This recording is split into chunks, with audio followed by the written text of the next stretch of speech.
নিজের হাতে তৈরি করে খাবার খাওয়া অনেক মজার বিষয়। দেখো আমি কোথায় এসে রান্না করতেছি। আমি এখন ফ্রেঞ্চ ফ্রাই আর চিকেন ফ্রাই ভাজা করতেছিলাম। এই তো আমার ভাজা কমপ্লিট হয়ে গেছে। এটা হচ্ছে চিকেন ফ্রাই আর এটা হচ্ছে ফ্রেঞ্চ ফ্রাই। দেখো কত কড়া করে আমি ভেজে নিয়েছি। আর এ হচ্ছে হালিম। আমার অনেক জ্বর ঠান্ডা, আমার কথাতেই বোঝা যাচ্ছে। তো আমার কিছুই ভালো লাগছে না। তো আমার হাজবেন্ড হঠাৎ করে আচমকা বলতেছে চলো একটু বাইরে নিয়ে কিছু খাওয়াই নিয়ে আসি।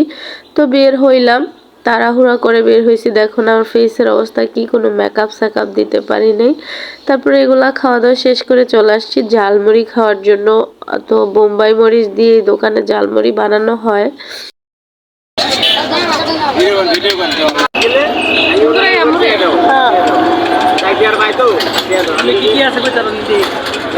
পেঁয়াজ আলুর চপ আর কি কাঁচামরিচ, মুড়ি, তারপরে ঘুগনি আর ঝোল।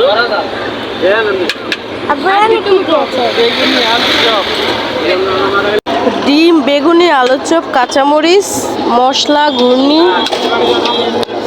সব কিছু আছে স্পেশাল ঝালমুড়িতে। বোম্বাই মরিচের আচার, তারপরে বোম্বাই মরিচ দেওয়া আছে কাঁচাটাও।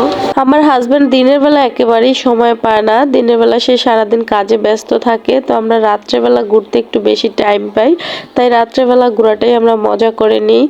তো চলে আসছিলাম ফার্মেসিতে, তারপর মা মেয়ের জন্য ওষুধ কিনে নিলাম।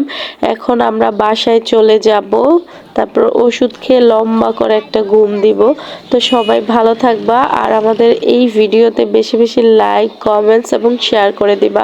আল্লাহ হাফিজ।